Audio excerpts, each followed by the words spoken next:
I've been playing this instrument, the Hammond organ, since the age of 2. I grew up playing organ in Brooklyn, New York, in a Pentecostal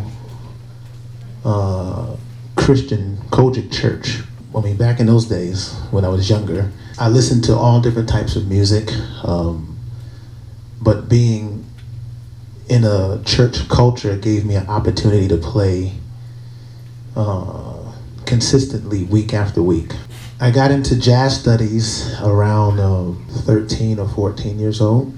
I started studying people like Art Tatum, Oscar Peterson, Herbie Hancock. I remember at that age, I really wanted to make a point of combining the music that I heard at home, which included people like Stevie Wonder and Michael Jackson and Prince, along with the music that I grew up playing in church, which was like James Cleveland and Andre Crouch and Walter Hawkins, and along with those jazz, the new jazz influences of those people I named, and figure out a way to make it all mix into one vehicle, which is around the age of 16 or 17. I started going to a club in New York City called the Village Underground.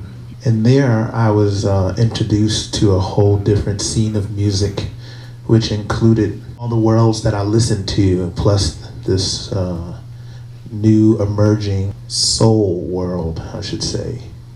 On a week-to-week basis, every Sunday night, the Village Underground was filled with listeners and celebrities and musicians and singers and all sorts of different type of people from different walks of life, which gave me a new inspiration for music that like church didn't give me.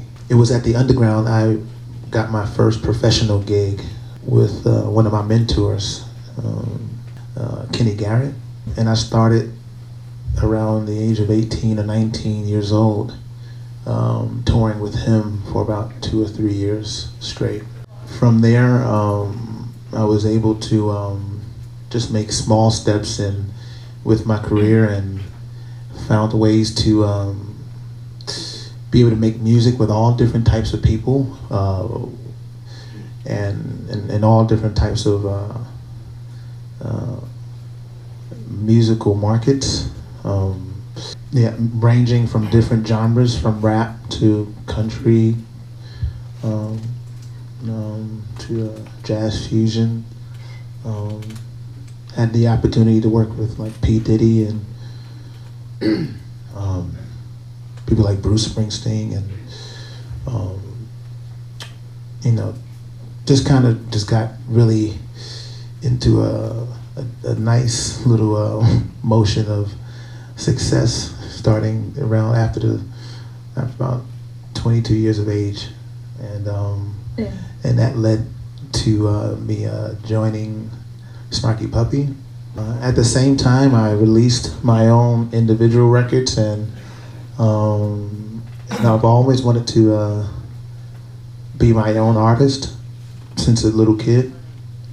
And now all of my time and effort and energy and all of those things that I went through is now presented now into the thing I love the most, which is my band, the Funk Apostles. The Funk Apostles have been playing for about 2 years now, and being that my musical journey has been one that has been up and down and around and in so many different spaces, it now brings me joy every day doing what I love at this particular moment in my life, because I get to create music from my heart on a daily basis. It's really important to establish at an early age what is it you love to do, and how can you do it sooner than later? Because at this age, time is your greatest essence, When I was your age, I was practicing at least 6 hours a day. The thing about practicing, the misconception about practicing that people miss out on is that practicing is supposed to be fun. And most times it's not for people. Practicing isn't fun for people because they haven't found a way to make it, enjoyable, a process to make it enjoyable. When I was a kid, I practiced while watching TV. Yeah, like Fresh Prince of Bel-Air was my show. Well, the cool thing about Fresh Prince is that Quincy Jones, Quincy Jones? He wrote and composed the Fresh Prince theme. Yeah, so there's many different inspirations, and it's up to you to find your inspiration to want to make it, to the next step. Yeah, I'm gonna play one more song, and I want y'all to think of some questions and some things that you want to ask me, and after that song is done, we can open up a dialogue and share some ideas. Cool?